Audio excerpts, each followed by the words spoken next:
সুবিধাবাদীদের চক্ষু লজ্জা বলতে কিচ্ছু থাকে না, প্রয়োজনে নিজেকে সর্বোচ্চ নিচে নামাতেও তারা দ্বিধাবোধ করে না। সো হ্যালো এভরিওয়ান, আসসালামু আলাইকুম। কেমন আছেন সবাই? আশা রাখছি আল্লাহর অশেষ রহমতে সবাই অনেক বেশি ভালো আছেন এবং সুস্থ আছেন।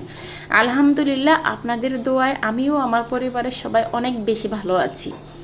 একটা লং ভিডিও নিয়ে চলে আসলাম, আশা রাখছি ভিডিওটা একটু ধৈর্য ধরে দেখবেন আর আমার কথাগুলো শুনবেন। ভিডিওটা ছিল গতকালকের, আর গতকাল যেহেতু মঙ্গলবার হচ্ছে আমাদের সাপ্তাহিক বাজার করার ডেট। যাই হোক, এখানে আমার হাজব্যান্ড কিছু বাজার করে নিয়ে আসছিল। কাঁচা সবজি যেটা ছিল ওটা আগেই ফ্রিজে তুলে রেখেছি, ওটা আর ভিডিও ক্যাপচার করা হয়নি। আর কাঁচা মাছ মুরগি যেটা ছিল ওটাই আমি কেটে কুটে এখানে পরিষ্কার করতেছি, রান্না বসাবো তাই। তো এখানে আমার কিছু কথা আজকে বলবো, আমার কথাগুলো একটু প্লিজ সবাই একটু মন দিয়ে শুনবেন। যদি আমি কোনো ভুল ত্রুটি করে থাকি তাহলে সেটাও কমেন্ট বক্সে বলবেন।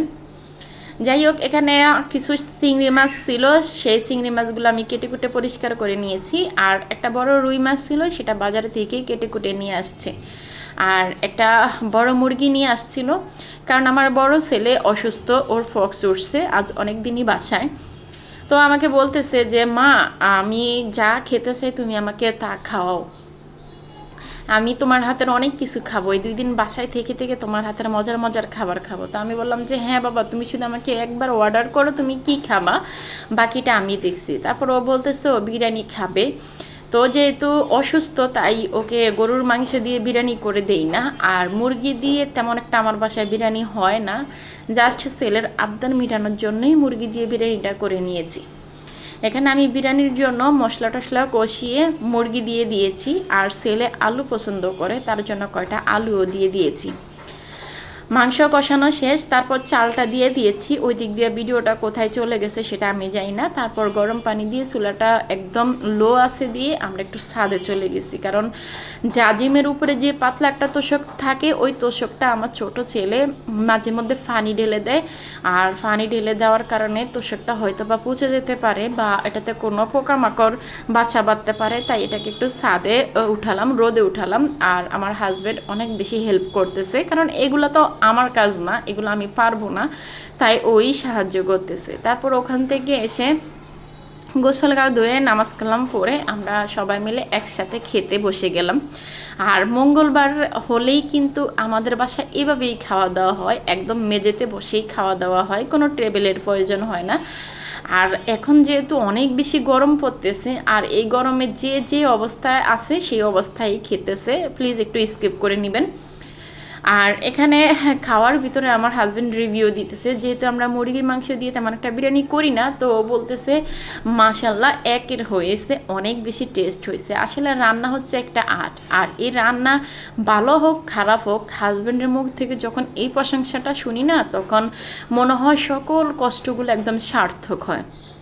কারণ এখন যে গরম পড়তেছে সেই গরমে দিয়ে একটা মহিলা মানে বেশিরভাগ সময় তার রান্নাঘরেই কাটে। তো এই মানে প্রশংসাটা পাওয়ার দায়িত্ব কিন্তু মেয়েদের আছে। তারপর বিকেলবেলা একটু ছোট ছেলেকে নিয়ে ঘুরতে গেলাম, কারণ আমার ছোট ছেলে একদমই বাসায় থাকতে চায় না, ওকে একটু বাইরে নিলে ওর কাছে অনেক বেশি ভালো লাগে। আর আমি তো প্রতিদিন ওকে বাইরে নেওয়া আমার সম্ভব না, তাই প্রতি সপ্তাহে আমার হাজব্যান্ড চেষ্টা করে ওর কাজকর্ম সব কিছু সেরে আমাদেরকে একটু সময় দেওয়ার জন্য, আমার ছেলেকে একটু সময় দেওয়ার জন্য। প্রত্যেকটা স্বামীর দায়িত্ব এই জিনিসটা, প্রত্যেকটা বাবার দায়িত্ব এই জিনিসটা, যে দিন শেষে তার সন্তানকে, তার স্ত্রীকে, তার ঘরের পরিবারকে সে সময় দিবে। আর সেই দায়িত্বটা কিন্তু আমার হাজব্যান্ড পালন করে আলহামদুলিল্লাহ। আর এই দায়িত্বটা পালন করাতেই কিছু কিছু খালাম্মাদের বুকে অনেক বেশি জ্বালা ধরে। কিছু কিছু খালাম্মারা আছে জায়গায় মানে আমার ভিডিও দেখে, আমি যাই হোক এখনও অত বড় মাপের কন্টেন্ট ক্রিয়েটর হতে পারি না, কিন্তু এই কন্টেন্ট ক্রিয়েটরের ভিতরে তো নাম দিয়েছি, একদিন না একদিন সফল হব ইনশাআল্লাহ। তো আমার কাজ কিন্তু ভিডিও করা, আপলোড দেওয়া। তো আমার ভিডিও তোরা কোথায় থেকে কে কীভাবে দেখোস সেটা তো আমি জানি না, কারণ চোরের কাজ হচ্ছে চুরি করা। তোরা চুরি করে করে আমার ভিডিও দেখবি, আর আমি বাসায় কি রান্না করি, কি খাই, কোথায় যাই, আমার হাজব্যান্ড আমাকে কোথায় নিয়ে যায়, আমার হাজব্যান্ড আমাকে কি কিনে দেয়, সেগুলো দেখে দেখে তোরা জ্বলবি এবং লুচির মতো ফুলবি। তো ব্যাপার না, তোরা যত জ্বলবি ততই আমি তোদেরকে জ্বালাবো। হ্যাঁ, তোরা কি করবি, আমাকে আমার বদনাম করবি, আমার পিছু পিছু আমাকে গালাগালি করবি, বা এর বেশি তার কিছু করতে পারবি না, না? তো ঠিক আছে, কর। তোরা কত আমাকে গালাগালি করতে পারোস, কত আমার হাজব্যান্ডকে গালাগালি করতে পারোস, করতে থাক। তোদেরকে আমি সুযোগ দিয়েছি, তবে শোন, বেশি বাড়াবাড়ি করিস না। কারণ পিপিলিকার পাখা গজায় মরিবাড়ি তরে, এই কথাটা সবসময় মাথায় রাখিস।